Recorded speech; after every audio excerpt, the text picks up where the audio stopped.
this intimate setting.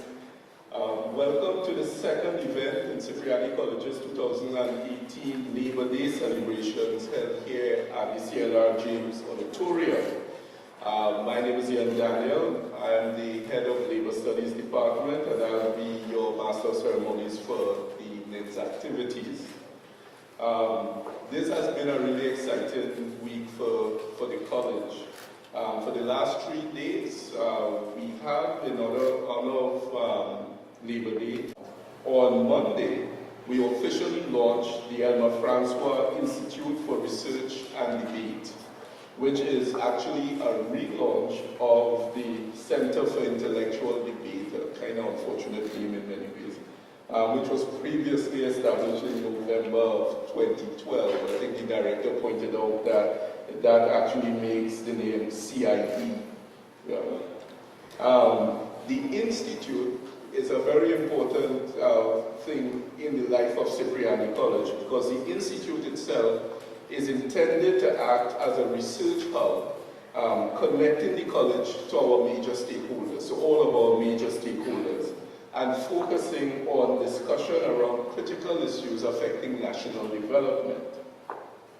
As implied by the name Elma Francois, our patron saint, the Institute is in part our attempt to reconnect to that old tradition which was vital to the working class, that of the proletarian intellectual.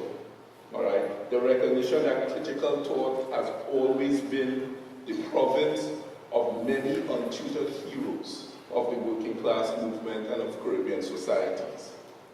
The featured speaker on Monday was actually one of those heroes. He was Mr. Bukarani, who delivered an address entitled "The Man Called Nello, Perspectives on CLR James." I don't know if any of you were here, but it was really an exciting address, especially when he got down to the end, discussing the tortured relationship between CLR James and Dr. Eric Williams. I think that actually made the PNM a little bit more understandable to me. All right. Tonight, what we have is a panel discussion, which is entitled "Confronting the Challenges of the 21st Century." And we have an exciting panel. We will introduce them shortly. But before we do that, what we wanted to move to is a little bit of entertainment. I want to invite Ms. Zakia Gill to present to us spoken word poetry. Our eyes are very beautiful. Some say it's the windows to the soul, others say without it we would not be able to make proper decisions. But what happens when the vessel that holds these eyes are so myopic to the point that they can't see outside the borders of their own mind? Our visual sensing system begins to get distorted, unreliable like every local mobile service. The instrument that we use to scrutinize life sometimes become like a knife as we painfully scribe and ascribe roles and responsibilities as soon as we enter this life. At school, diagrams always show with men in position of strength, while diagrams that look like me were often depicted as weak. Men were shown as mechanics, lawyers, and priests and in position of power, while I was always shown giving childbirth on my knees, digging flowers in the dirt. I mean, what messages were they really sending? And I don't mean to sound condescending, but at school I knew no male janitors. And I could have kicked ball better than any boy that I knew. But I was ushered inside to learn to make pastries. I wonder if they train men to be husbands the same way they treat us young girls to become wives. I am so tired of these labels and diagrams. I want to rip it off these pages and make my own curriculum. And maybe give these masses that be eye surgery so I could see girls with images and they could be pilots and men could be caregivers. And if I had $1 every time they told me young girls are to be seen and not heard, then where would I be? Definitely not on this stage. I would have never imagined a world where women would have been presidents and prime ministers. And my little brother, every time he opened his mouth to complain, they say, hush your mouth, be a man. So now I'm trying to get him to go to therapy. But he does not believe that men are supposed to talk about their feelings, because feelings, that's a feminine trait. And if I shave my hair and wear pants and I don't conceive by a certain age, then I must be a lesbian. Let's be honest, Dan. The whole of society just confused. But that should not limit my personal and professional development. Whatever is my preference should not limit me to be represented. I mean, in this age of advancement, how are we still suffering with gender blindness? And no amount of surgery could fix our vision. In this world of knowledge, we chose to be ignorant. And even I was inculcated in this cult-like thinking by this feminist uprising now. I am all for knowing your worth. And I strongly believe we deserve every respect as any man walking this earth. I mean, women have been hurt so much that we decided enough is enough, but then we take it too far. That men no longer feel represented, no longer feel respected, their feelings neglected, they feel unwanted, like they don't deal with sexual harassment, like they don't feel pressure while seeking employment. And nobody wants to hear a big man complain, so they tell him, sit down and shut up, you have no voice. So he sees the need to assert his masculinity by kicks and punches. And no, I'm not defending, not one, I'm not saying it's right to ever hit a woman. But we need to stop being myopic and jump out the borders of our own mind and be mindful when making. Thank you.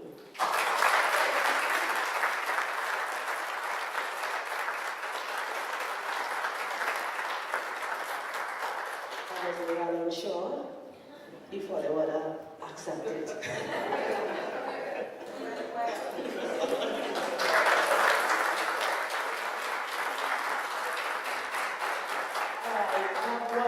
To do as a young person, this is something I challenge myself with, and it's funny that I heard a cell phone go off. I mean, in the age of technology, but we seem so distracted. And of course, this is challenges that we face in the 21st century. So, yeah. I uploaded 140 characters today to let the world know that I'm still breathing. Maybe if this algorithm wasn't so entwined with my DNA, I'd remember what it feels like to be human. We are just modern-day slaves to these keyboards, mouse, and computer screens. God knows I love technology, but I've never felt this disconnected from reality. Now I don't have amnesia. But I'm starting to forget what a real hug feels like. I am dying for human interaction. We have Wi-Fi hotspots everywhere, yet it feels like my life is currently on airplane mode, no service, no mode of communication. So maybe if I send you a friend request, then maybe you will have some form of validation. I used to grip for that tablet like I was drowning in a perilous abyss, and my life depended on it. I'd rather leave an imprint on touch screen. So maybe if a human being came with glass screens, I would finally leave an imprint on your life. We'll give you proper customer service. So don't be disappointed when I plug myself into that virtual reality, because I find it very difficult to communicate with my own kind. I am uploading my feelings online. I treat my Facebook wall like it was my therapist chair. I'm busy posting pictures on Instagram for likes, when in reality I'm out here searching for love. Imagine Google is now my doctor, because you don't have the time or the perfect remedy to mend my broken self-esteem. I uploaded 140 characters today. I treat my timeline like it was a stage. Acting out a role I had no entitlement to play on YouTube. YouTube taught me everything. Everything except how to be a parent to these 21st century kids that grew up way too quick that cannot finish a proper sentence without using autocorrect. They don't want education. They're more focused on fame. That's just the nonsense social media keeps infiltrating in their brain, thinking popularity equates to success. So they rather share posts of girls violently attacking each other, engaging in online slander, than upgrading their lexicon. I need to sit with Mark and ask him what his real intention was. The whole world is in chaos and disorder. Your S9 screen will have a scratch, but your children's skin full of rash. You have complicated lock patterns and screen protectors, but still having sexual intercourse without protection. Imagine birds no longer chirp, they tweet. And we are out here chasing Pokemon, Axe, Adam and Eve, picking fruit sours, came at a very expensive cost. We have iPhone, iPad, iChat, iMacs, I know us, and we can't even maintain eye contact.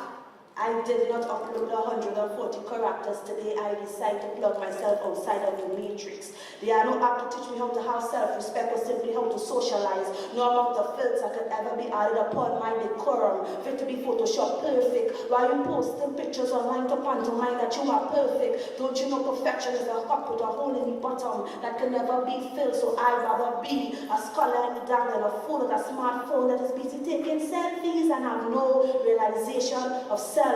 How could you focus on having more followers than money in your bank account? That making sense?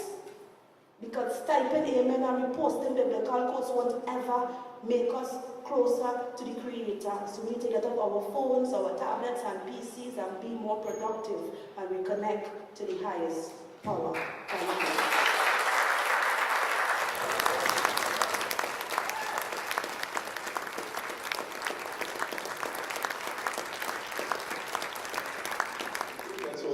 On to the business of the evening, and I'd like to invite the panelists to come on stage. Comrade Ozzi Warwick, Chief Education and Research Officer, OWTU.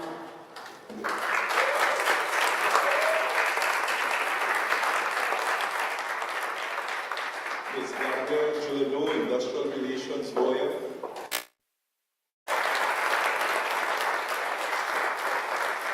Dr. Jerome Tilloxin, lecturer in the Department of History, Faculty of Humanities,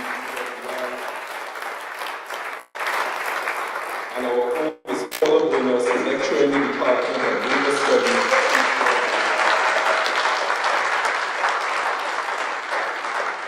I'd like to take a moment to recognize Mr. Trina Molida from the Ministry of Labor, and also to recognize all the comrades in the room from the various trade unions. We have FSA2 here, we have TIWU, we have one of my personal favorites, SWUTT, welcome, comrade from Steelworkers.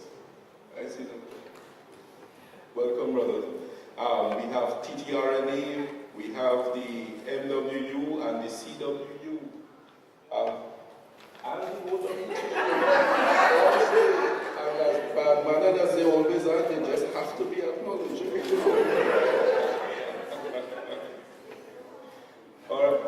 So welcome all comrades, welcome members of staff. It's been so long since I've done this as I forgot the actual, protocol listing at the front, but as a slight terrorist, I always like to subvert these things. Welcome members of staff, welcome students, welcome invited guests, welcome members of the media, welcome all to this intimate gathering tonight. And since I've told half of the people inside here, I feel like we're in family.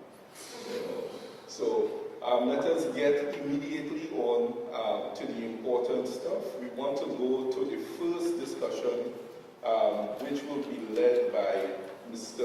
Ozzi Warwick, Comrade Ozzi Warwick. Comrade Ozzi Warwick is the Chief Education and Research Officer of the OWTU since 2009.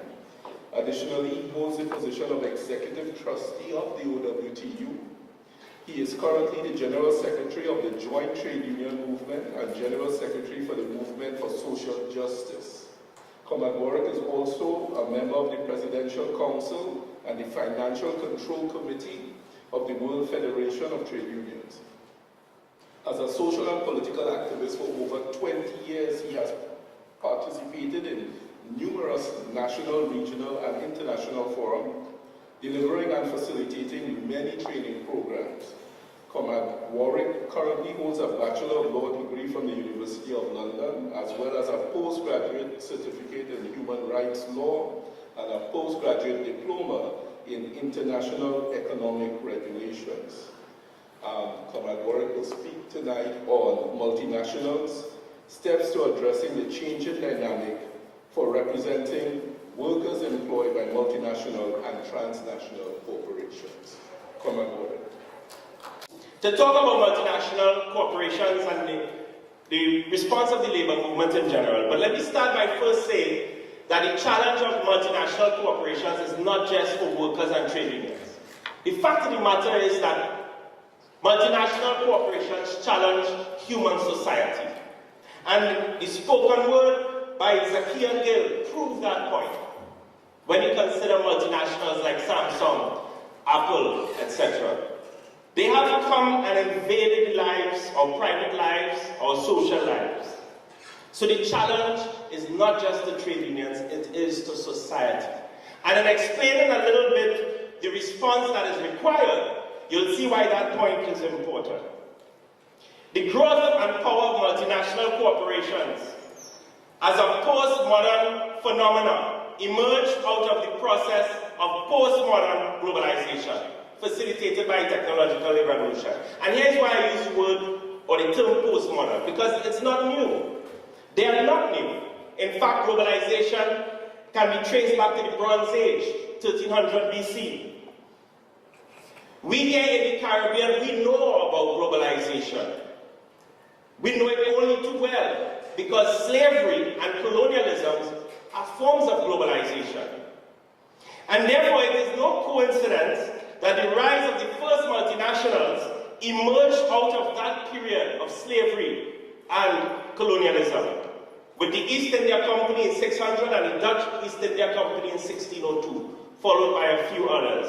And therefore, it should be no surprise that very soon after that, the formulation of these brand new entities that the human society did not know, it did not exist prior to that period, that right after that it would lead to European War, 30-year War, ending in 1648, and there set the stage for what would emerge as capitalism.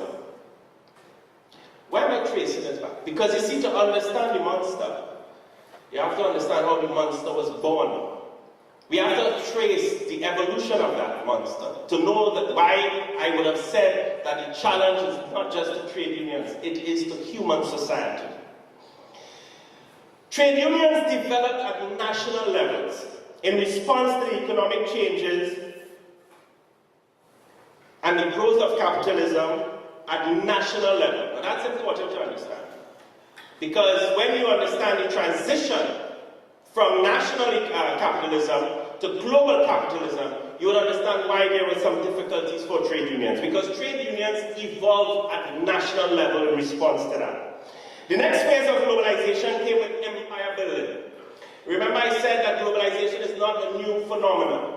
So I talked about the Bronze Age, I talked about the era of slavery and colonialism, but between the 1870s to the First World War, there was expansion of capital. There was the growth of multinational companies because they needed to expand. Capital needed to expand beyond national borders.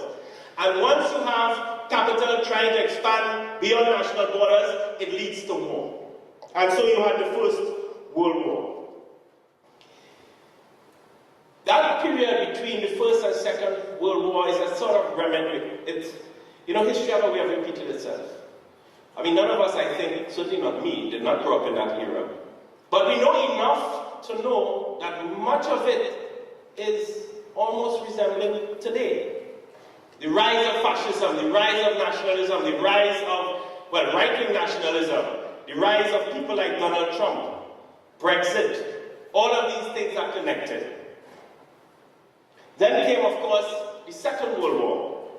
Post-World War II social settlement, we saw the formation of the IMF, World Bank, General Agreement of Trade and Tariff, 1945. So we begin to see the consolidation of states at an international level, emerging out of that period of nationalism in the 20s and 30s. How did trade unions respond? How did they face that challenge?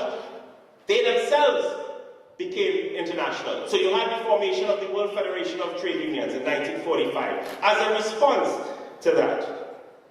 But of course, ideological differences, West trade unions, and we'll come back because you see, it's so important to understand these moments, to understand what we have to do going forward in this current challenge. So it broke up in 1949 because of ideological reasons. There were those Western trade unions who felt that they could make a deal, felt that they could work with multinationals, felt that capitalism is the only way, so we just have to find little means and ways not to challenge capitalism, but to find a way to work with the multinationals.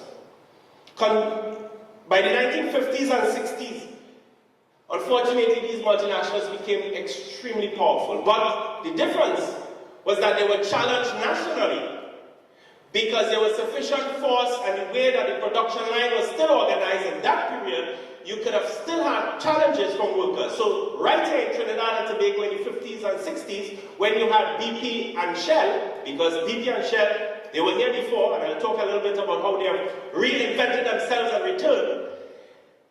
They had an operation in Trinidad and Tobago, Trinidad, but they had facilities, equipment, they had workers who were directly employed with BP and Shell. And so they had trade, of course the OWTU was able to challenge them as a multinational in the 50s and 60s because they had a national operation. But we'll see how these multinationals evolved over time to make it very difficult for trade unions coming in this period. I have 15 minutes, so I'm watching my stopwatch. I'm still good, I think, for now. Concerns over multinational enterprise, corporation, transnational, however you wish to call them. Their potential power and abuse arose in the post-war era as global capital was reorganizing itself to accumulate greater capital.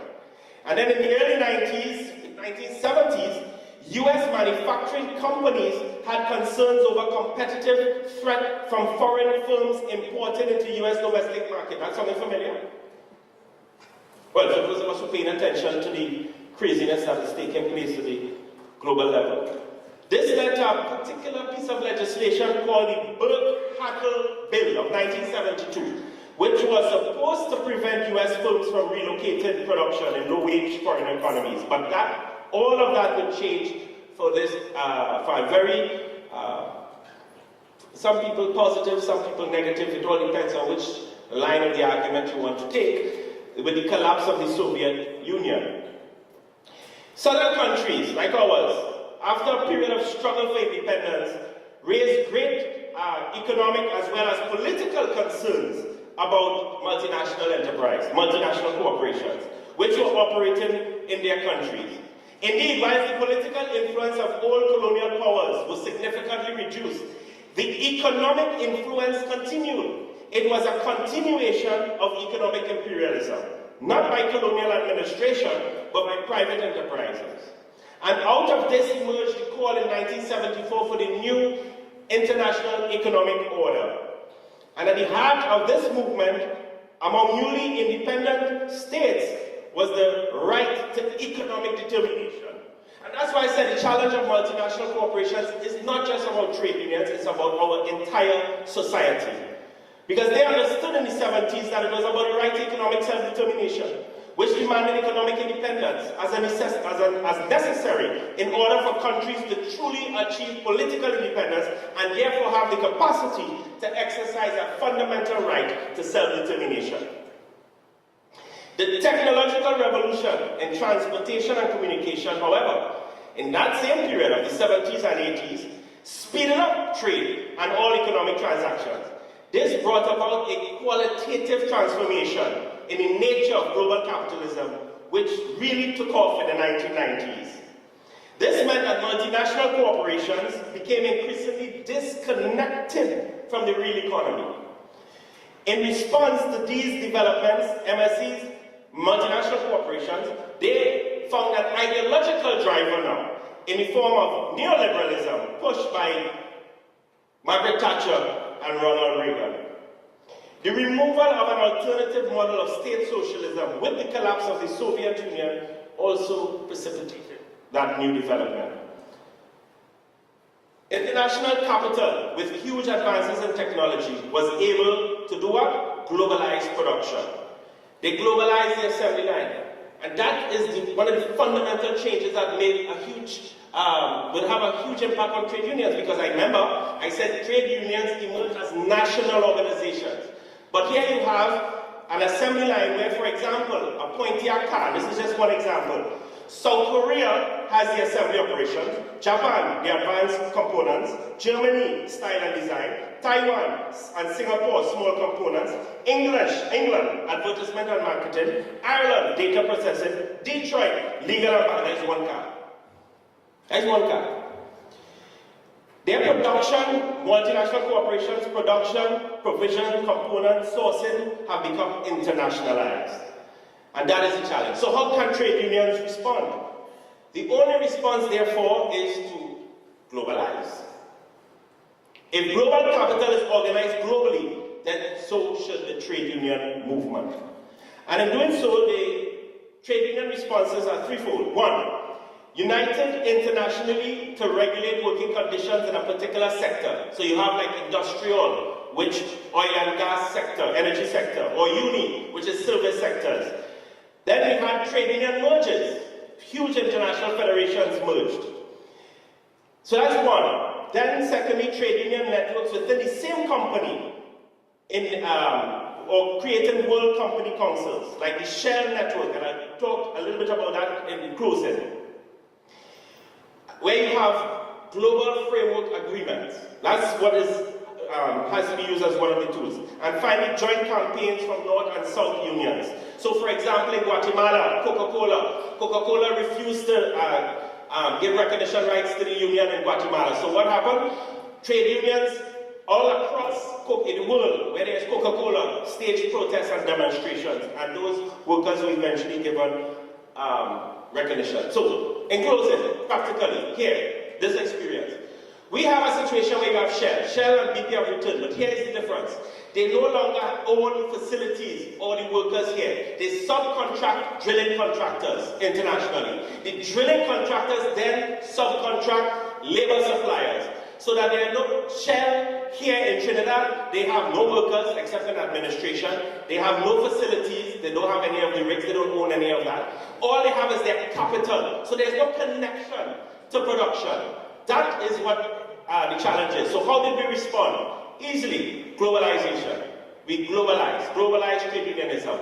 Using our international federation, able to get onto Shell AGM, we were able to directly confront Shell in their head office, in The Hague. That's the kind of trade union action that has to be taken now. And with that intervention, you have to balance that with the ground. I talk about the society. So, a meeting in Mayaro community to connect workers' struggle with the community struggle in order to take on the multinational.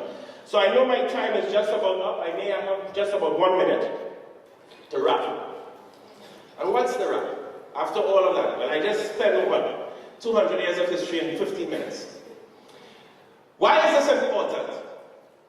It is important because it has to do with our own country vision to be able to exercise our right to self-determination. Where we face multinationals that have huge influence on our way of life, our quality of life. Multinationals in our energy sector still accounts for 60%. 60%. If they pack up, walk out, and leave tomorrow morning, that is it. 60% of our revenue gone. Just like that. So they are a real threat to sovereignty. They are a real threat to democracy. They are a real threat to our society.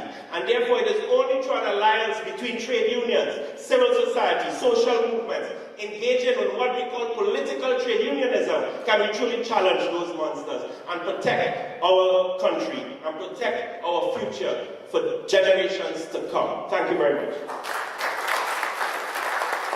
Well, we want to bring to the mic our own Ms. Paula Bonus. Ms. Paula Bonus is employed here at the Cipriani College of Labor and Cooperative Studies. I'm very proud to have been on her interview panel and be part of recruiting her to the college. And she's in the Labor Studies department. She's a holder of a BSc in Government and an MSc in International Relations. Ms. Bonus lectures in Introduction to Gender Studies, Women in the Workplace, Ethics in Decision Making, and Caribbean in Industrial Relations Systems. So she's coming up here to talk to us tonight about gender, combating the glass ceiling within working class institutions. Please bring to the mic Paula.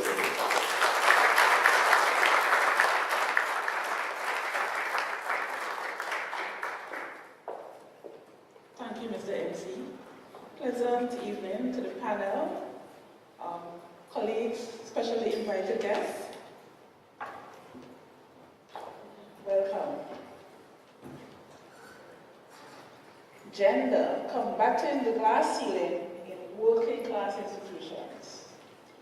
When I began to examine this topic, I thought that I indeed found myself in a great quagmire, where on one level, I could find myself among the poster girls of hashtag TNT, Me Too TNT, and on another level, to give clarity to a misnomer, a phrase when used, though common, is underpinned by discriminatory undertones, the working class. What is the meaning of working class? Who constitutes this group? Don't we all work? I read from a very popular book that even the king is fed by the fields.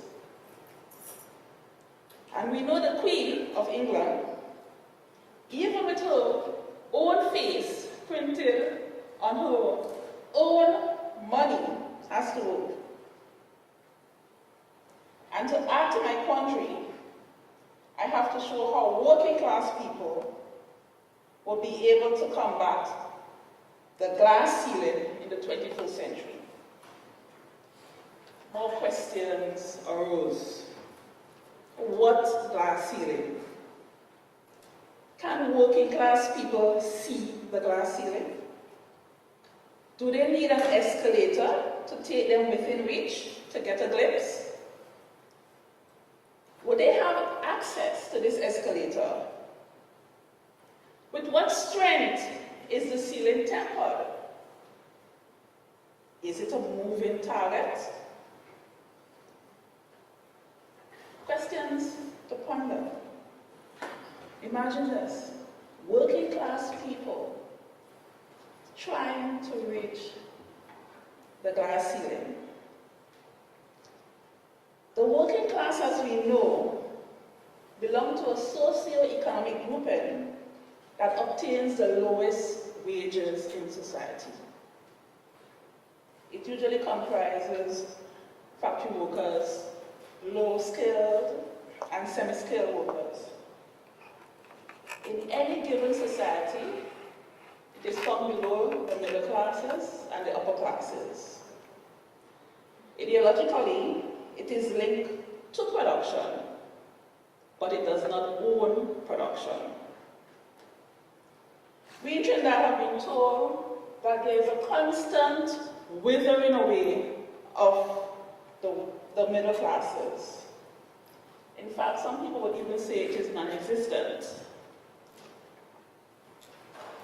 This glass ceiling is an intangible barrier, an unfair system or set of attitudes within the hierarchy of institutions that prevents women and minorities, which is an important point, women and minorities, from attaining upper levels or the most powerful positions. Now, just want to indicate here that minorities include male. Severance here about males. A cursory glance at the definition will show that the concept of glass ceiling is one that is fundamentally premised on discrimination. And we should ask ourselves if the ceiling itself is a new or emergent phenomenon. The answer will be a resounding no. A historical perspective would show that why the glass ceiling continues to exist.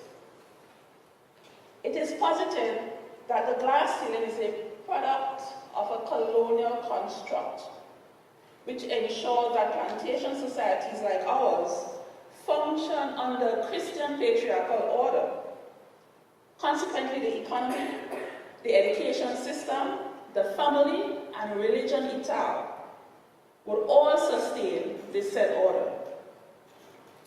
For instance, on the Caribbean plantation, post-abolition of slavery, sexual division of labor between boys and girls was non-existent. They were recruited at 4 years and did the same work. However, the end game would not be the same. These recruits on the attainment of adulthood stood on the same floors, but had different ceilings to aspire to. Most women ventured into light subsistence agriculture and domesticated care duties. The men had opportunities as drivers, artisans, and as semi-skilled laborers. It must be noted that the colonial educational policy was not meant to liberate men nor women. It was meant to advance the interests of the powers that be. In his admonition for a popular education poll relevant for a new ex-slave society, the Reverend J. Sterling reported to the British government circa 1835 that the performance of the function of a laboring class in a civilized community will depend entirely upon the controlling of the minds. Hence, emerging from the discourse 100 years later, in 1930s Trinidad and Tobago, we will experience an educational pole with curriculum underscored by domestic sciences for girls and handicraft sciences for boys. And it forbade the unemployment of married women as teachers. We could discern here that the platform was launched for the housewifeification of the female. Therefore, we have as our legacy an educational policy which endorsed a gender skill gap, and one which inadvertently gave legitimacy to the idea of the male breadwinner. The idea that women are not biologically constituted to lead large, powerful corporations or even successfully run countries. The old adage may be reversed here. Every successful woman has a good man at her side and not behind her. Globally, women leadership has increased only by 11% since 1995. And we in the Anglo-Saxon Caribbean have seen our own female leadership running through from Dominica to up to recently Barbados. We had Dame Eugenia Charles of Dominica, Janet J. Gunn, Guyana, Portia Simpson, Jamaica, Kamala Prasad Bissessa, Trinidad and Tobago. A few weeks ago, Miss Mia Muttley of Barbados and our very own Paula May Weeks as president. Leapfrog into the 21st century, and we look at our education policy again. The education policy for women has indeed evolved, but are employment positions and salaries commensurate with that evolution? Women have become more educated. They have attained up to tertiary education, being doctors of philosophy and professors emeriti. There has been movement from both genders. Some women have migrated out of care duties and library services, and some men have moved down into these positions. It has been posited that women are taking men jobs. Is that true? Not at the highest levels. And the counterposition is that When women have migrated up into male jobs, it occurs because men have abdicated fame, since there is a low sense of public status associated with those jobs they have moved out of. So jobs like school principal, women are now moving into them, but really and truly, men have abdicated those because of the low public status they now hold. We look at some of the reasons advanced for the pervasive gender employment or wage gap. We see put forth that women have less marketable attributes, lower productivity output, some conditions like cultural norms, women lack confidence, and because of individual choice, class, or simply gender stereotyping. To effectively begin to combat the idea of a glass ceiling, one must first understand that it is a function of gender inequality and by extension, a function of gender discrimination. The glass ceiling runs counterposition to the overarching philosophy of the ILO's decent work agenda, which states that each employee, men and women and their families, must be afforded employment opportunities in conditions of freedom, dignity, and security.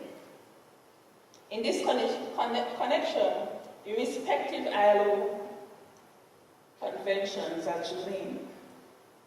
Convention number 111, 1958, Discrimination, Employment and Occupation, which basically states that a person should not be discriminated primarily on the basis of race, gender, sexual orientation, and political association. And Convention number 100, 1951, Equal Remuneration, basically argues for equal remuneration for men and women workers for work of equal value. We ought to operationalize these conventions in every organization. The United Nations Convention on the Elimination of All Forms of Discrimination Against Women is another convention we should put into action. Ladies and gentlemen, the Global Gender Gap Report of 2017 averred that if the current rate of changes stays the same, it will take 217 years to close the economic gender gap. So if we do the maths, not until 2235 will women have the same opportunity as men. So what needs to be done, and these are some of my concluding remarks, all organizations, and in particular the Ministry of Labor and Small Enterprise Development, must operationalize the decent work agenda and its 8 core conventions now to start the process of eroding the glass ceiling. Government must implement the Sustainable Development Goals 2030 and give significant attention to number 5, achieve gender equality and empower all women, men and girls. We must, as workers, female, males, increase class consciousness among ourselves. We must know who we are, where we sit, where we stand, and understand that our salaries must be commensurate with our job titles. Work associations and NGOs and NPOs must increase advocacy for decent working conditions on the job for men and women. When women are exploited, oppressed, discriminated. Real men feels this too. We should institute a women's forum, not for women only, but to intuitively treat with issues that the male counterparts cannot readily detect. And let us teach, help, and respect each other. We need to become familiar with some of the laws, and one of the acts we could pay attention to is the Equal Opportunity Act, right, which basically prohibits the employer or prospective employers from discriminating against employees. With this, I ask God to bless us all, and I thank you for listening to me.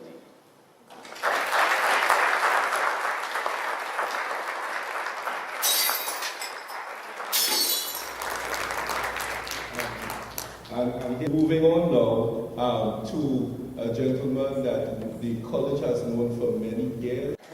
Dr. Jerome Tillotson is an historian and lecturer at the University of the West Indies St. Augustine campus.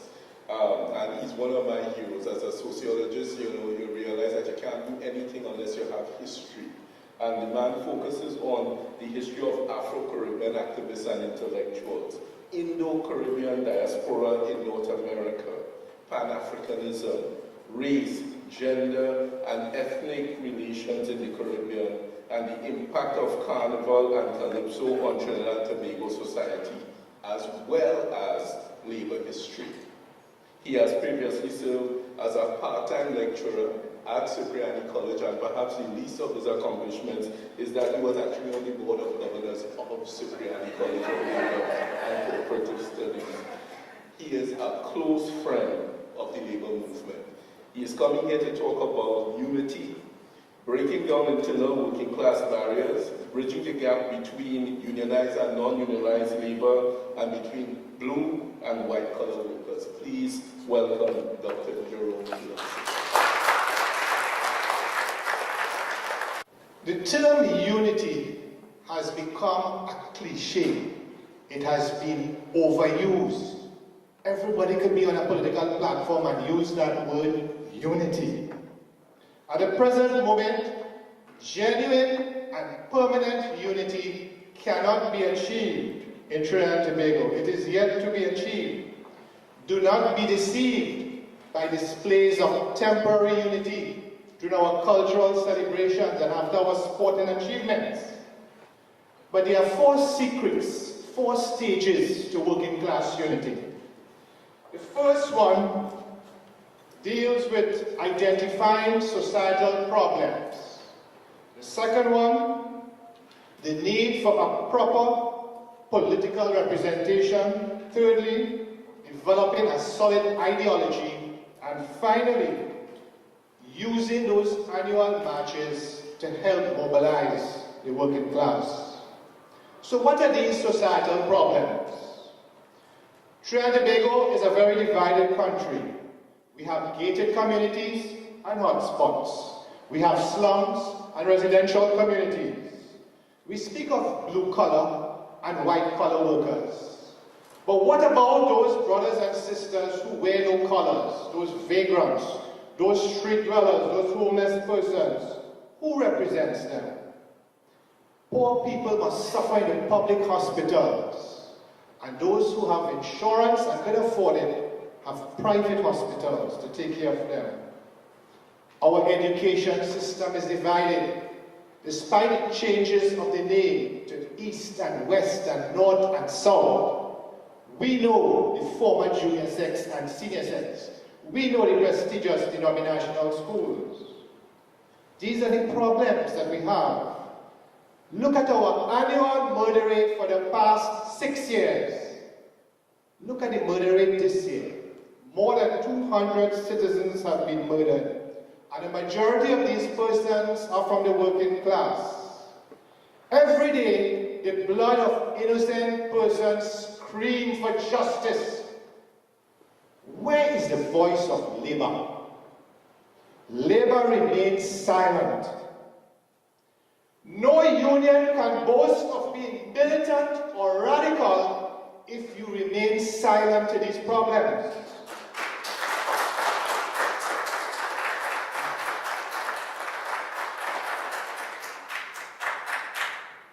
I have friends in CPEP. Sometimes I go and speak with some of these CPEP workers, and they complain to me that they are not being regularly paid every fortnight. They complain that their salary is not enough. And I look surprised, and I say, what? In this rich economy? This economy that had so much sugar and oil and natural gas, and you are not paid regularly? And they complain to me. I have heard stories about women in CPEP who have to give sexual favors to get their contracts renewed. And I feel very sad. I wish I could form a union to represent these workers, charge them a low membership fee, and fight their cause. I have failed as a citizen because I have stood by and allowed these mothers and sisters to be humiliated. Sometimes, when I go to the Shigonas and the Marabella markets, I meet vendors. And they have very sad stories, you know. After I finish buying my pumpkin and cassava and carrots, they would say, young man, I am not sure how I could send my child or my children to school in September or next year because of the property tax I have to pay. And I am powerless. But I know that only true Butlerites would hear these cries and find solutions. Labor must defend the weak. Labor must speak for the voiceless. Labor must fight for those workers in the trenches. But what about hundreds of Venezuelan refugees who are daily exploited and comprise cheap labor? What about the tens of thousands of illegal immigrants in Trinidad and Tobago who are non-unionized? They are underpaid and abused, and yet we boast of a powerful trade union movement.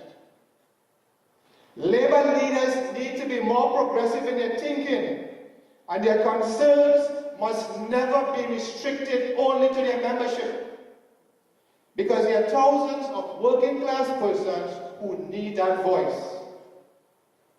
And then we have unionized workers, daily paid and monthly paid workers from university, from tertiary institutions, maybe here in the college. And they are waiting 5 years, 6 years, 7 years and more for their back pay and salary increases.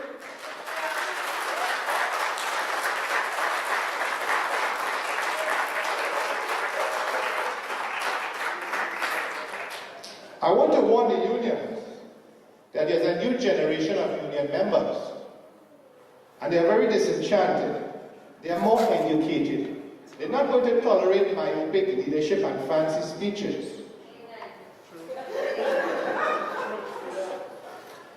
Now, the second secret I want to tell you all to get this unity is political representation.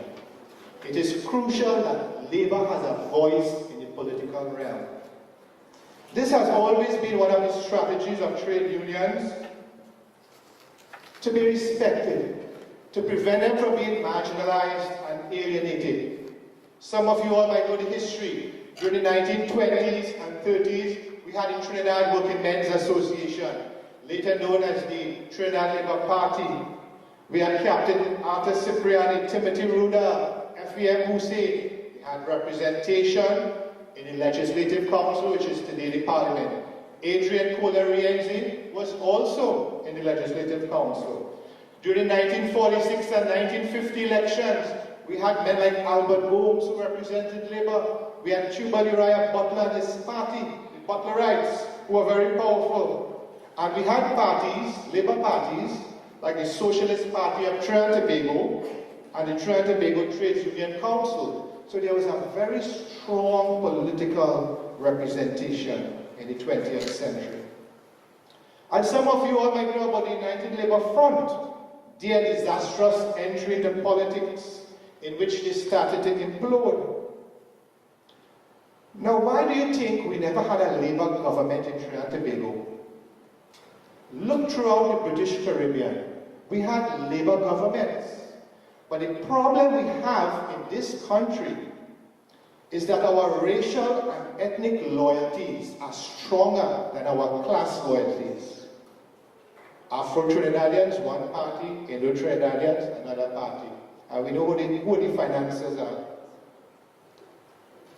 Some of us from the working class are very confused when it comes to voting.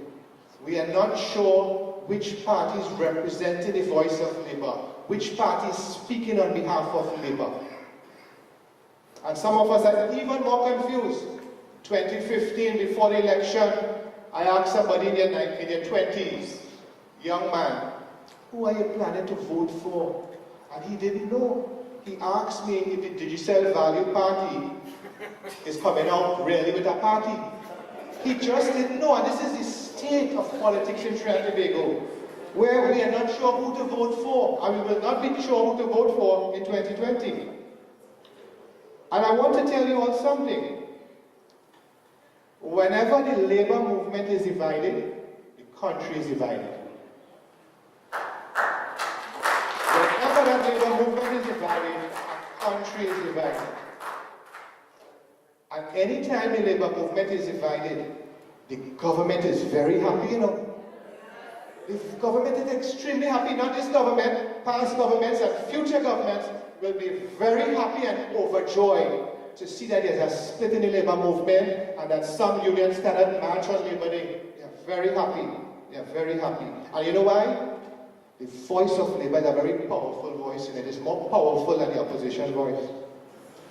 The future of working class unity might appear partially dim because political parties tend to use trade unions to gain political office, and then after winning the election, the unions are discarded or treated with contempt. The foundations for unity are very fragile, and it is only when the Labour movement is unified and comprehensively unified that we could attack the economic parasites that drain our economy, those multinational corporations that you heard about. The third secret and the third stage in getting this unity is developing a flexible, inclusive ideology. 60 years ago, 50 years ago, it was very easy to identify a trade unionist belonging to the left. He could have been branded as socialist, a Marxist, or a communist. But the question I want to ask trade unionists in the Caribbean today, what is your ideology? Do you have a wishy-washy ideology? Could you be confused for a capitalist? Do you have a progressive ideology? Are you part of the proletariat or the bourgeois? Are you part of the right or the left? Some of these trade unionists today will live in denial. We have adopted middle class and upper class values.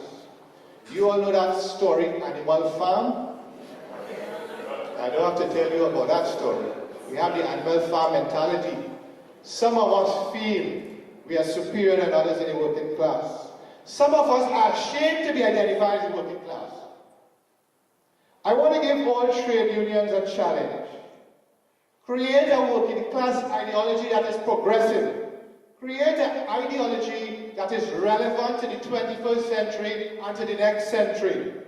Create an ideology that will unite the working class. Unite the working class in the Caribbean. Create an ideology that will be relevant for our small, rural society with so many different cultures and races. And I always want you to remember that your union's ideological stance will determine how much respect you receive. It will determine your progress, and you will determine if you will compromise your values.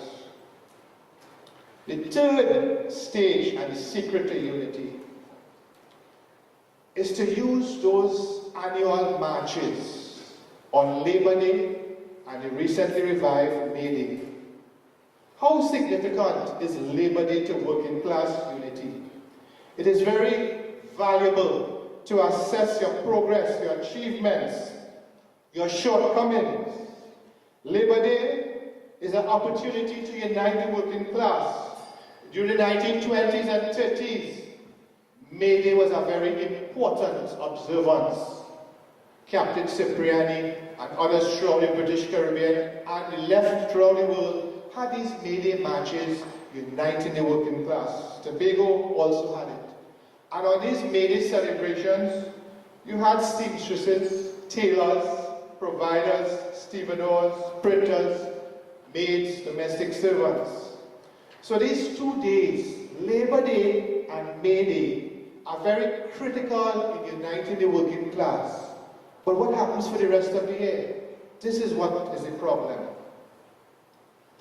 We also need to use sometimes a forum. The ILO has a forum, an annual forum, I believe, in Geneva in Switzerland every year. And I wonder if this forum could be used to try to achieve working class unity, to try to unite blue collar and white collar workers.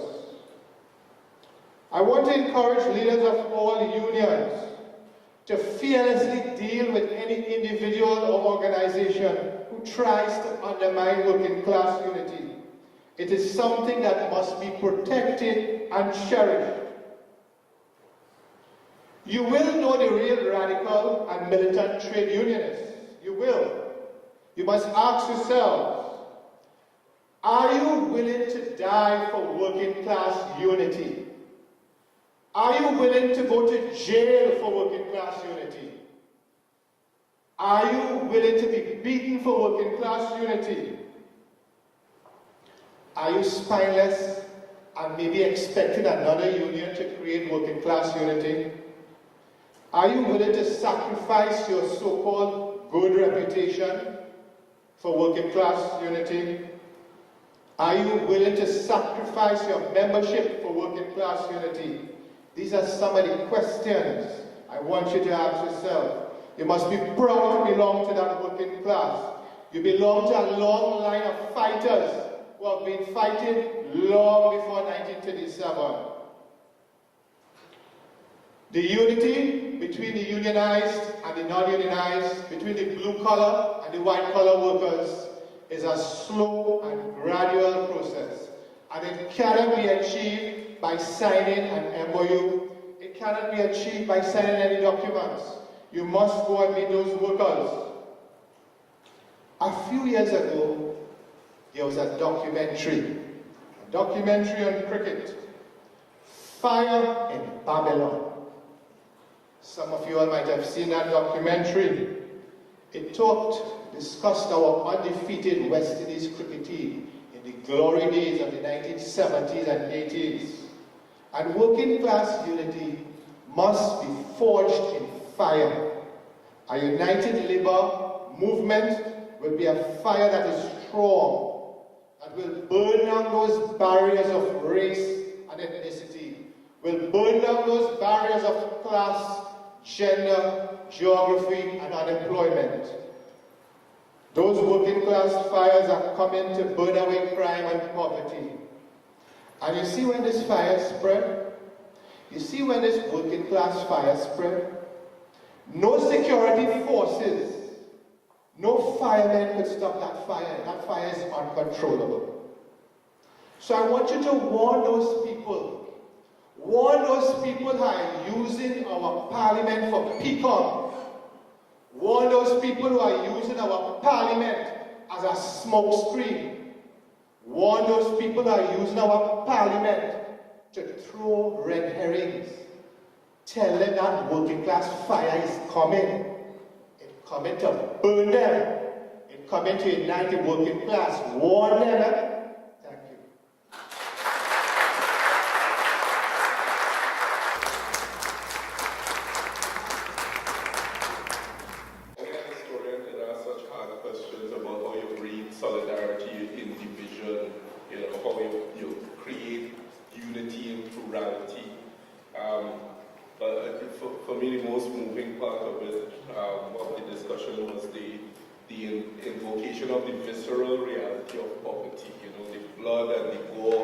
the sex of exploitation, because there's a reality that so many people who are not inside this room or who enjoy these kind of conditions live in.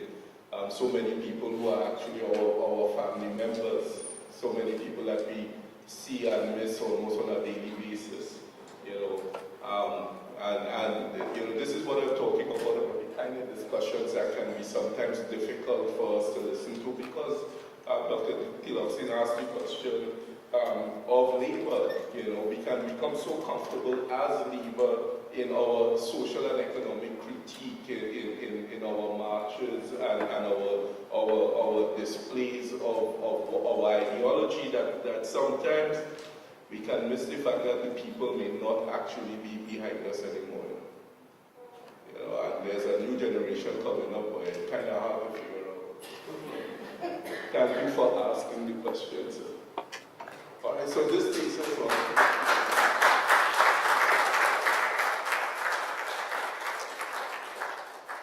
This takes us on to our last speaker for the evening, Ms. Gabrielle Gilleno. Ms. Gilleno is an attorney at law, having been called to the bar in Trinidad and Tobago in November 2004.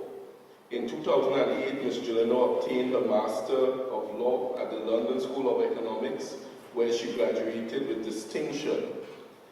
During her almost 14 years in practice, Ms. Gilleno has worked for CARICOM, for several state enterprises, and on her own in private practice, where she litigates in civil and industrial relations arenas.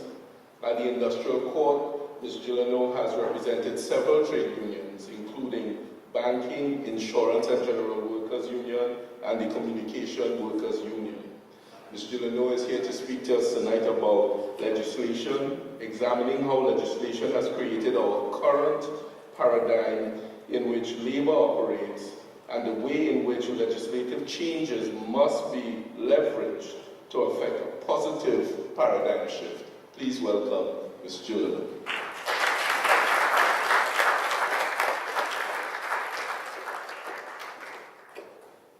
Thank you. Good afternoon, everybody. I have centered this presentation on several challenges which I have personally faced with the present industrial relations legislation from the workers' perspective. Legislation. There are several pieces of legislation which in the main govern industrial relations practice at the Industrial Court. They are the Industrial Relations Act.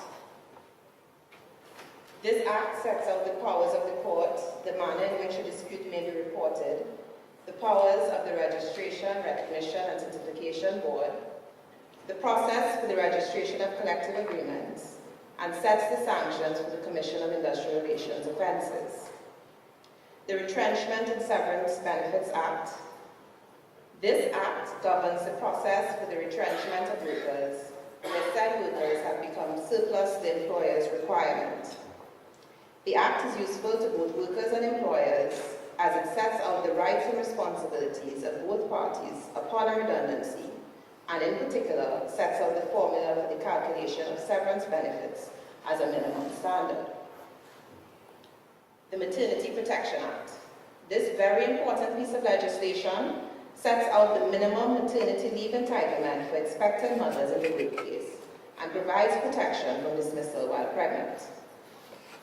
The Minimum Wages Act. This act sets out the minimum wage provisions. The most current piece of legislation setting out the minimum requirements for wage, overtime and breaks is the Minimum Wages Order 2014.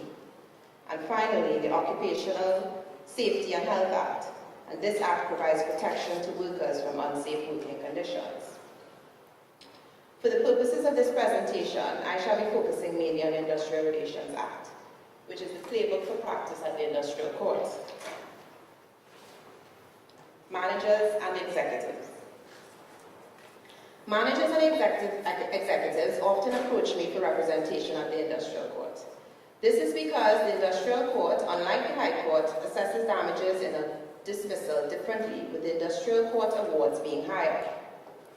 Although there have been some interesting developments in the High Court recently, this has not translated into higher awards at the High Court for employees who file their claims there. For example, in Aaron Torres versus Pipdeco, the question before the Court of Appeal was whether exemplary damages should be allowed in claims in contract, and in particular in a contract of employment. The employer in this instance had used threats of criminal prosecution and intimidation to procure the resignation of an employee.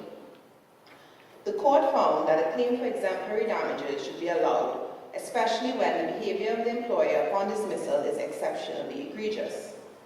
Justice Mendonça had this to say: "The conduct that attracts exemplary damages does so because it is so outrageous that an order for payment on ordinary compensatory principles is an inadequate response.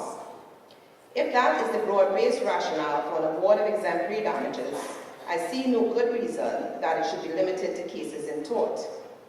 What is relevant is the quality of the conduct of the contract breaker and not the legal category of the law." Again, in Roger Carrington versus UTT, the court considered whether they should modify express terms in a contract of employment by implying, as a matter of law, general obligations on an employer of trust and confidence, and to act in good faith towards an employee when making a decision to effect the employee's termination of employment. Mr. Carrington had enjoyed successive fixed-term contracts and had received a good performance appraisal, but his contract was not renewed. In particular, he was not given reasons for his non-renewal. The court found that there was implied in Mr. Carrington's employment contract a duty to act with trust and confidence, an organizing principle of good faith, and a duty to act honestly in the performance of contractual obligations. While this implied duty did not mean UTT was bound to renew his contract of employment, they ought to have acted in good faith and given him reasons for his non-renewal. These two cases demonstrate a willingness on the part of the High Court to consider damages on a wider scale than a strict notice period. Yet still, Aaron Torres was only awarded $5,000 in exemplary damages, and Roger Carrington was unable to prove his damages as a result of the breach of the implied term. He ended up with an award of a reasonable notice period of 3 months only. Therefore, in my opinion, the best chance an employee has for a comprehensive assessment of damages based on a wider range of factors for dismissal action is at the High Court, Industrial Court, However, managers and executives face a singular hurdle at the Industrial Court. Depending on their roles and responsibilities, they may not fit the definition of worker under the Industrial Act.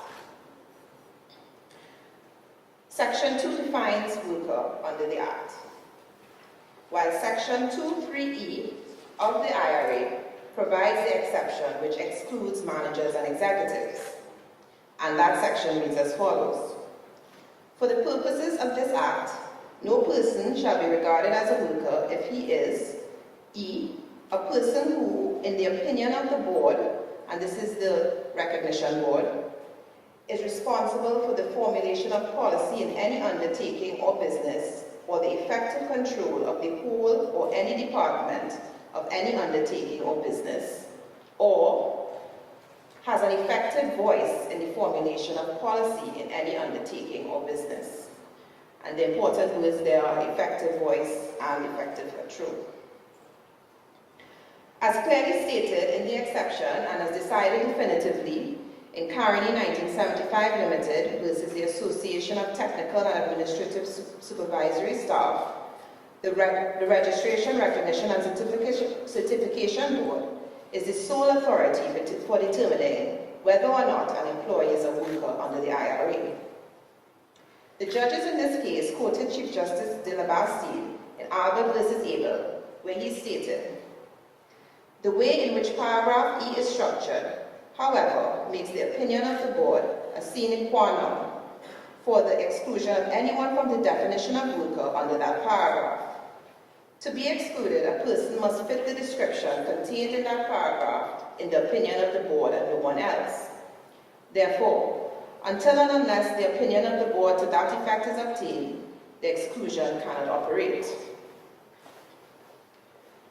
In practice, therefore, Where a matter is referred to the minister as a dispute and a party raises an objection as to whether the employee is in fact a worker, the minister is empowered to refer the matter to the RRCB for determination.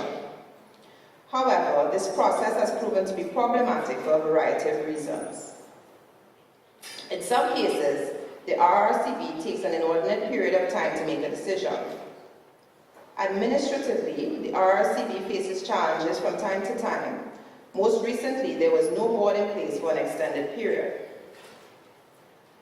The reasons for the board's decisions are not always in the form of reasoned analysis, which can then be made easily accessible to the public. Appeal from the RRCB is by judicial review, which is in and of itself a time-consuming and expensive process. Decisions are not always consistent. Some managers are found to fall within the exception, while others, with similar job titles, roles, and responsibilities are not. Referring the matter to the RRCB is therefore used by companies as a tactic for slowing down the dispute resolution process, introducing an element of uncertainty, and ultimately frustrating the worker. It is my belief that the industrial court should be the body to decide whether the employee falls within this exception. At any time before the trial, a party ought to be able to raise as a preliminary issue an objection that the employee is not a worker on the definition of the Act. That party can then be allowed to present evidence of their application by way of affidavit and make submissions in support. The industrial court judges have the tools at their disposal to make a determination in this regard based on their years of experience in industrial relations. This will ensure that the matter is not unreasonably delayed by referral to the RRCB, and that once the question is answered definitively, the matter can proceed within the court before the same tribunal.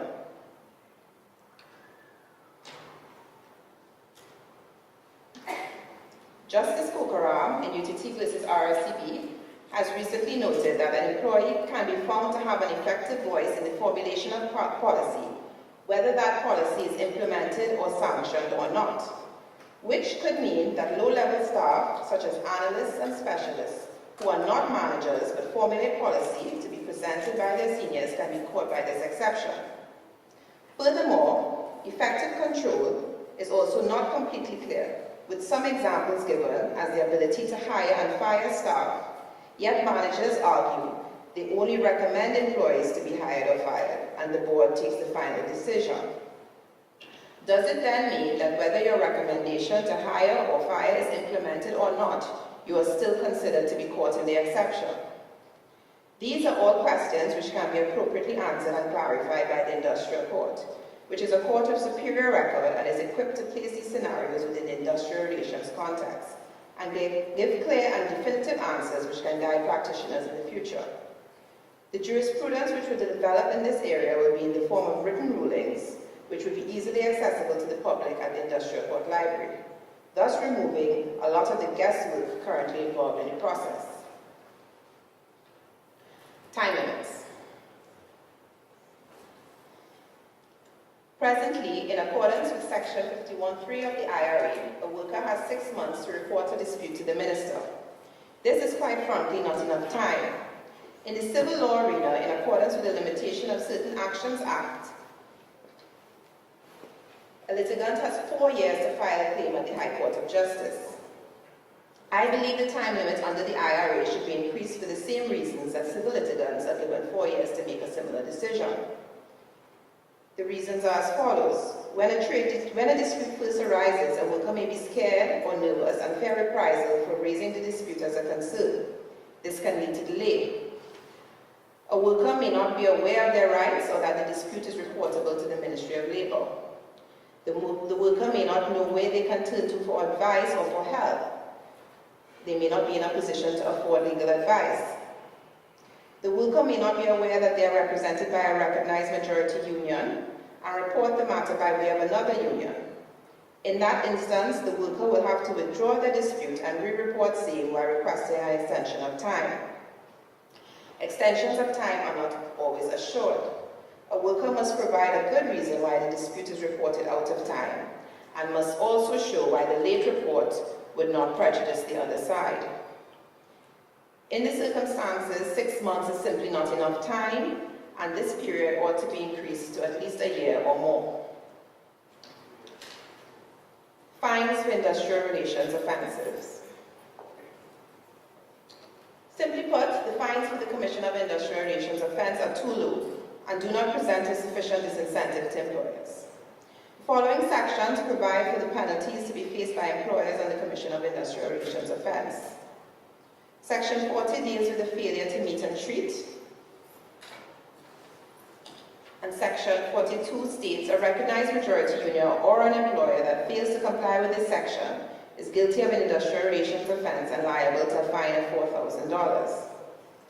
Section 63 deals with illegal industrial action.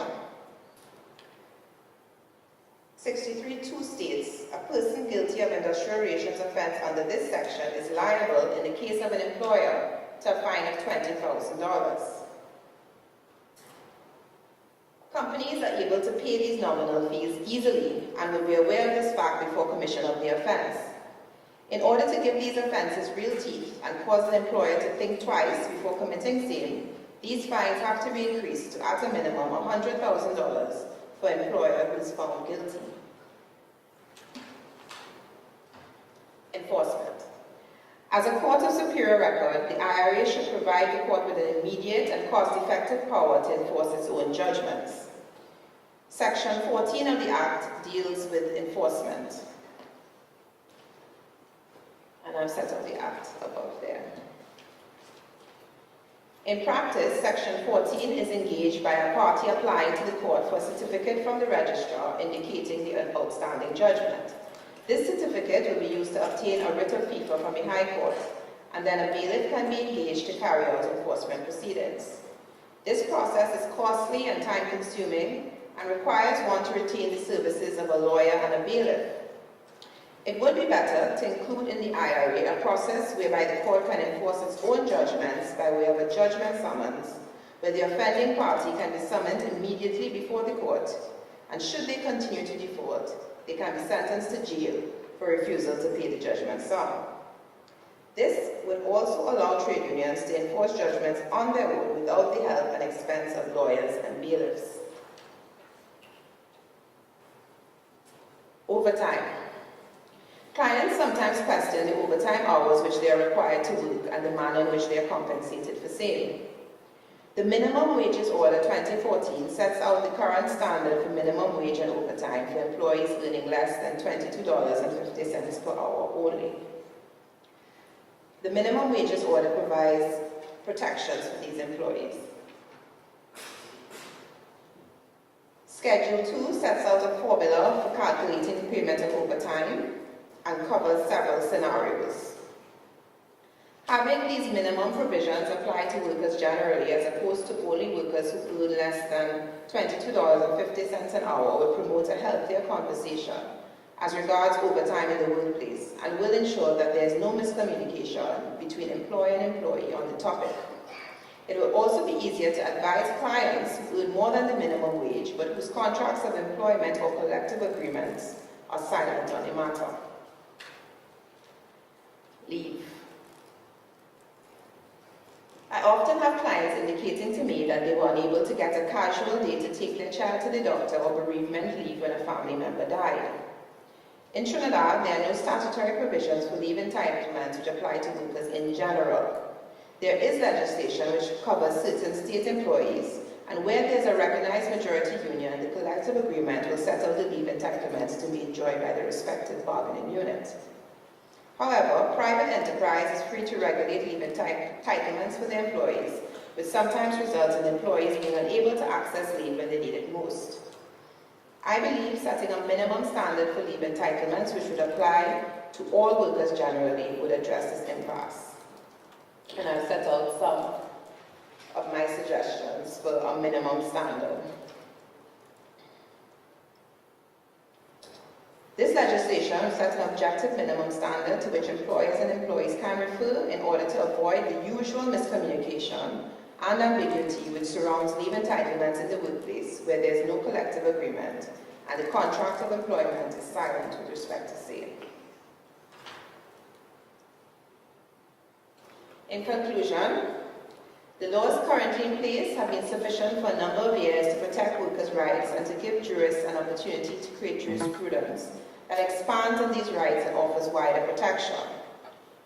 However, there is room for improvement and clarification in order to avoid ambiguities and miscommunication, which are the arch enemies of good industrial relations. It is the job of the labour movement to lobby for these changes in the legislation to ensure that protection for workers can be widened and better enforced. I hope you have enjoyed my presentation. Thank you.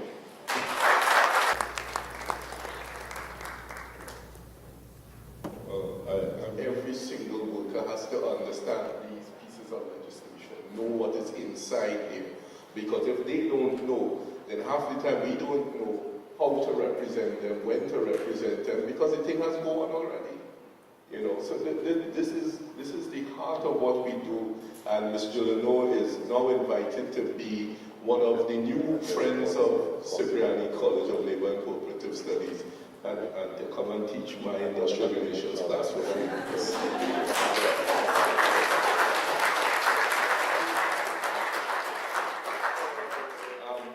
This has been really exciting stuff because for me, this is what I've envisioned the college to be, not just the teaching in the classroom, because after about 20 years that is getting old. You know, it's a coming and sitting and talking and not having an exam to write afterwards, but to feel the material, to know the stuff, and, you know, to live the stuff while we're talking. And so, like I said before, this is just the beginning. But don't get tired and don't be yawning, I see you, right?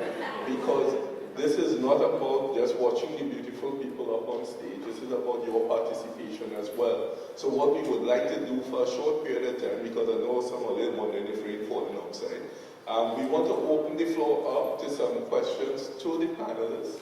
And we have people with mics around, so if you can indicate if you have a question, somebody will come to you. We have mics for the panelists here. Please identify yourself, and if you can indicate which member of the panel that you're directing your question to, okay? For Dr. Tillotson. And I'm wondering if I heard you right in saying that a labor union, the labor movement, isn't worth its salt if it's not talking about national issues like crime. Yet, when I turn on my TV, and I'm speaking now as an unattached because I do not currently belong to a union. I have a small business and I'm trying to start up. And that's not a plug, by the way. Sorry. But when I turn on my TV, I actually see labor leaders talking about crime.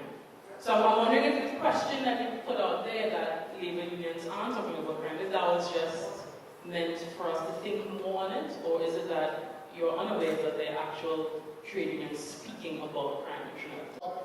When you look at the murder rate, 400, 300 and something persons, and the trade unions need to put more pressure on governments, this government and future governments, if that murder rate continues. How could one trade union or two trade unions say, well, this murder rate is too high, or this person was a member of my union? That doesn't help anything. They need to come with solutions. They need to put pressure on the government, put pressure on the Ministry of National Security, right? As I said in my speech, a united trade union movement is more powerful than the opposition and government frames the united trade union movement. If the united trade union movement could stand up and say, any more murders, we're going to shut down this country, you will see how fast. You notice around January, so you will hear the ministers coming out and saying, oh, we put in more troops on the road, there will be safety for the tourists, I think, and for the rest of the year, all of us to catch. So that's what is my problem, in that you mentioned crime, but there's a host of other problems like unemployment, underemployment, poverty, right, racism, religious discrimination, the recent issue with the hijab issue. Could you name any trade unions that came out to deal with that? You might say it is irrelevant, but we're part of Trinidad and Tobago. You spoke about bereavement leave, 3 days locally and 5 days if the person died abroad. I have a concern, which I experienced 2 years ago. Actually, today, we did 2 years since my cousin died. And I remember when I took bereavement leave, I needed more time to help my aunt plan, and I was forced to take vacation. So my question to you is, do you think 3 days is enough? I'm dealing with planning as well as, for example, my aunt. She had to take more time because she was still grieving. It's a first son, and he died at the age of 21. So I'm wondering if 3 days is enough, and if it's sufficient, if the law says that's enough, what can be done if the person needs more time instead of being forced to take their vacation, which might be 10 days in some cases? Definitely, I don't think 3 days or 5 days would be enough in certain circumstances. It all depends. But right now, there's no general legislation. So it was just a suggestion for me for general legislation to start at a minimum. And because it's a minimum, companies will be able to implement more. Now, persons always come and say, well, you know, we didn't get a casual day, we didn't get the time to go by the family, what can we do? We're forced to take vacation. Unfortunately, if you don't have a collective agreement and they don't set it out in the policies and procedures, there's very little we can do. But if there was legislation, at least we would be able to say, well, look, there's a minimum standard, you must be able to implement this. The most in that circumstances, I would ask you to speak to the employer, you know, try to get them to understand where you're coming from, maybe take casual days, because there's most companies have casual days, see if you can take your casual days instead of your vacation. But as I said, in terms of generally speaking, if there's no collective agreement, it's not in the in any rules, etc. for your company, they would have legislation to have a minimum standard, and I'm saying that that is something that we should do. You know, so throwing out to the panel, how do we address these issues of balancing as workers the requirements of life when we're expected to be there 8 to 4, 8 to 5, or 8 to 6 every day, including Saturdays and sometimes Sundays? And I mean, I think for the trade unions, they would just have to negotiate in the collective agreements strict leave entitlements. For workers, when they're coming into an employment scenario, they would have to explain straight up whether they need time for kids. Some people have small children, and try to negotiate in that in your contract of employment up front. I think that's all that really could be done in the absence of, as I said, legislation which sets a minimum standard.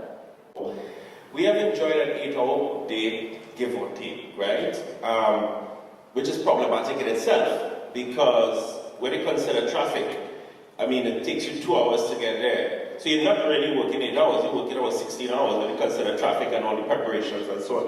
But now there is a move by the employer class to increase your work day, official work day, from 8 hours to 12 hours, you know. And the way they're doing it is a subtle way by first targeted security. So there is a judgment, and they got a judgment in the court, where the court said that security officers somehow so special that their work day, their official work day is no longer 8 hours, it's 12 hours. And that is sort of also, if you consider the idea of raising the age of retirement to 65. So there are all these sort of neoliberal policies that they're trying to put in there, increase the work day. Our recommendation is that a work day really should be 6 hours. If they fix transportation, all right, we can go back to 8. But when you consider what a lot of people have to go through to get to work for 8 o'clock, it's very hard.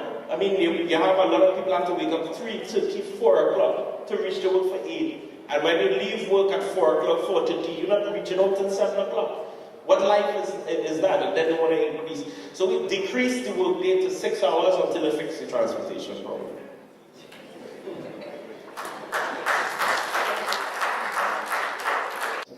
I'm wondering of what significance is the gender of the Prime Minister. How has it impacted? I'm just throwing these thoughts on, because every time I hear that, I know what Eugene and Charles was responsible for facilitating, not facilitating, legitimizing in the Caribbean.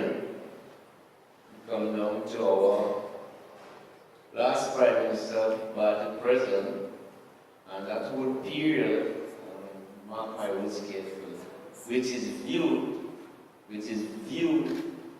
as the high point of kleptocracy in our culture and economy. So my question is, we have had all these female prime ministers. What significance is it? What has it changed?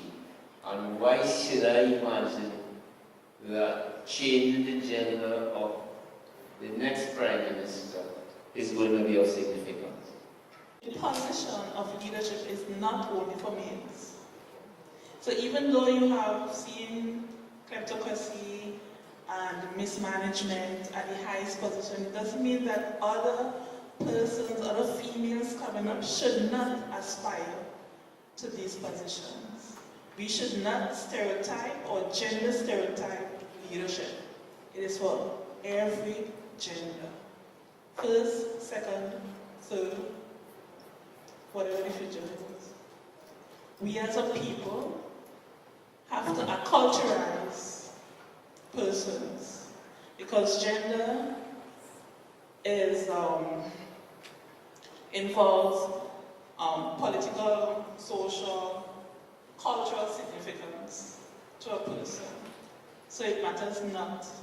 It's important for young girls to see that, just so that they can know that it's possible for them. I agree with your point that sometimes persons who are women take these leadership positions and they don't exactly perform as we would like. But that certainly doesn't mean that they don't need representation. Women don't need representation at the highest levels. They certainly do. And I don't think we should base our opinion on women in the workplace on one or two female leaders who may have done things that we don't agree on.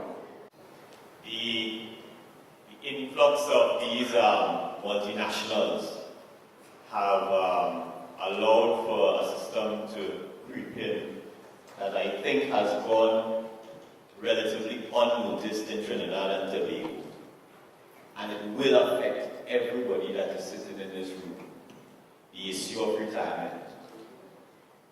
This is a pet peeve that I have. We are all being told in today's society that an annuity is a pension plan. And we have allowed the insurance sector and these multinationals' ideologies to form exactly the policy of what we are now framing our retirement based on what they are selling to us. The concept of a pension plan is supposed to be at least 2/3 of your salary being provided for you at the time of retirement for you to be able to live comfortably for the rest of your life. I have seen people retiring with so-called pension plan annuities that are giving them $300 a month after 25 years service to a company. These employers have been well advised, and the trade union fraternity has slept for the last 30 years on this. So now, what used to be defined benefit pension plan is now defined contribution annuities, and we are all buying into them. Comrades, very soon the government of Trinidad and Tobago will not be able to sustain pensions for everybody here. What do you think will happen? We need to wake up. And I want to endorse, I think most of the presenters today, speakers, have more or less made a call for the trade union fraternity to take a step in a progressive direction. Because right direction is subjective now. So you really have to look at a progressive direction to really bring about the necessary change. And I really don't want people who have no cocoa in the sun making decisions for me. Telling all as it is. And to the fourth speaker, I don't want to mispronounce your name. I want to commend you for what you have done here today. A lot of people don't even know the simple facts behind the Minimum Wage Act. The fact that once you're earning above $22.50, you actually do not have a legal right to vacation and sick leave. That is not the minimum standards in Trinidad and Tobago. You will try and fight it here. But here's the reality: employers getting bright. They put in 7 days sick leave in your contract. When you sign that as you start your employment, that's what you accept. And they pay you $22.51. They are well advised. But in respect to the rights of a woman, the government of Trinidad and Tobago has told women that you have to work 1 year before you can make a child to get benefits. I don't know how much of you all know that. But that is a damn insult. I have seen women have to plan their lives around getting a job first before they can get pregnant in order so that they can get this benefit. I'm certain of what I'm saying. I ain't guessing myself, I'm certain. So I would hope that I would ask that you add that to your list, that Maternity Act needs to be changed. And in order for us to go maybe 2 months into that 200 years that Comrade was talking about, that we need to change it, that needs to change yesterday. So Comrades, thank you very much for this 2 minutes.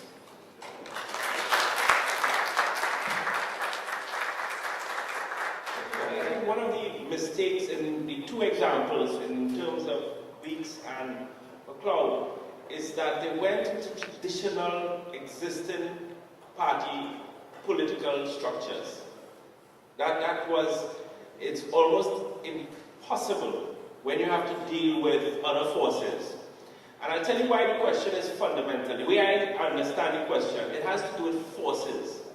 The working class forces versus another type of force.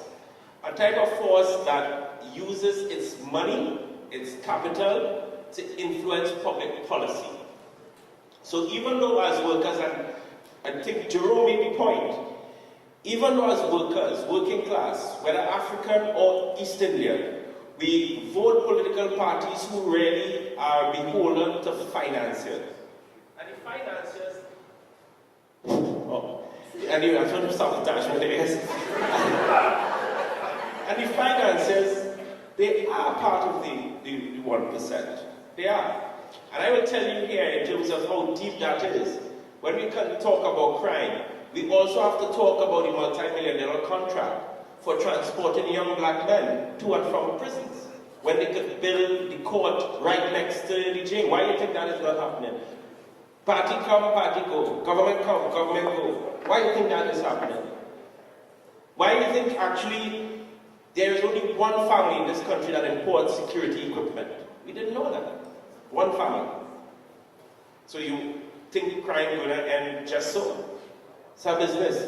So how do we tackle, how do we know in class? I don't want to say as workers because I want to use labor in the broad sense, meaning labor. You labor in classes. How do we tackle that force? And I think that is where, we have to think through as a class. Because if we don't, many of the things, including what Comrade Ramnarayan was talking about, all of those things are coming from those forces. And we have to be careful that we don't wake up. I'm going to say this now. We have to be careful that we don't wake up one morning and Trinidad and Tobago do not belong to us. I know what I say now. I know what I say. Wake up one morning and this country do not belong to us. And that is, I think, as I said, there's so much I want to say about that topic. But as of that is an excellent panel.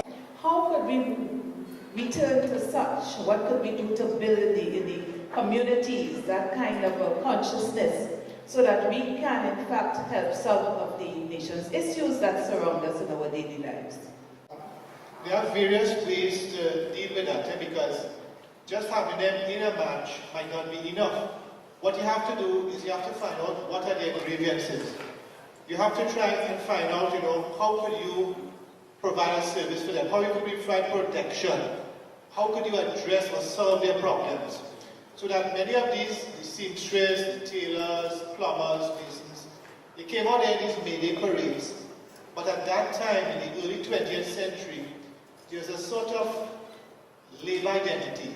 a consciousness, a left consciousness, that this was something global. In Trinidad and Tobago, we don't have that feeling. We tend to see ourselves in a parochial way, as belonging to a political party, or belonging to a community, or belonging to maybe a certain family name. So I think that consciousness has to be built, and it might be built in this generation. It will take a while.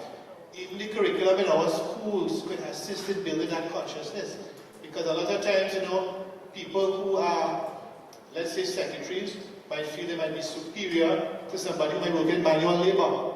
So we still have that colonial mentality that those who work in manual labor are inferior.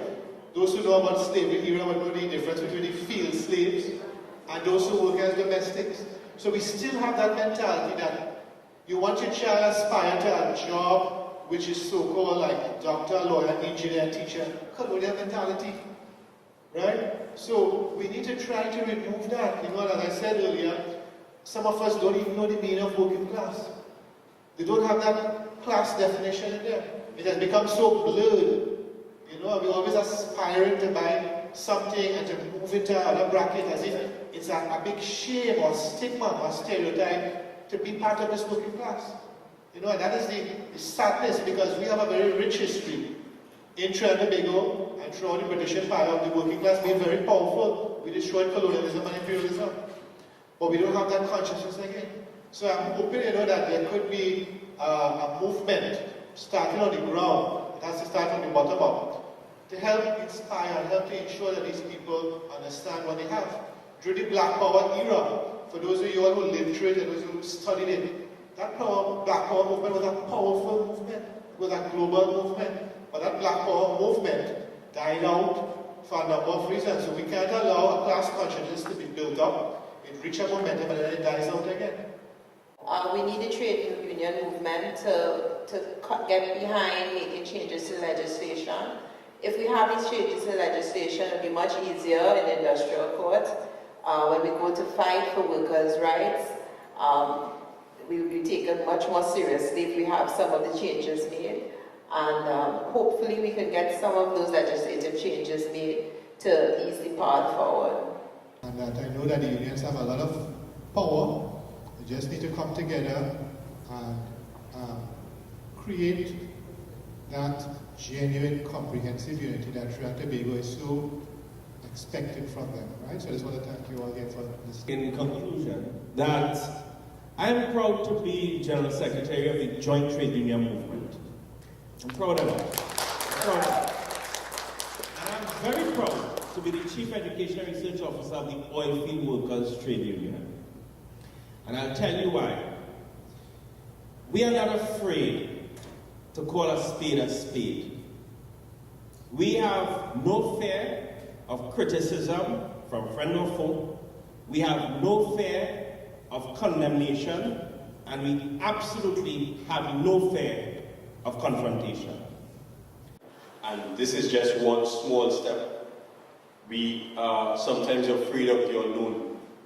That's okay. We can't. We have to just do what is necessary at a point in time and wherever it takes us. Sometimes the action of change in and of itself is more important than the outcome.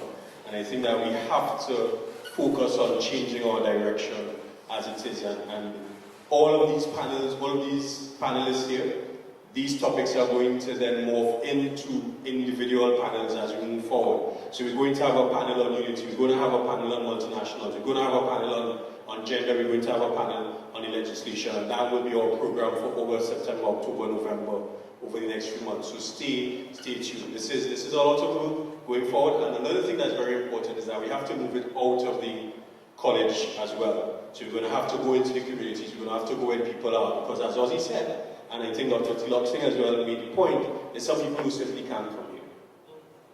And do we also adopt a practice of exclusion by default?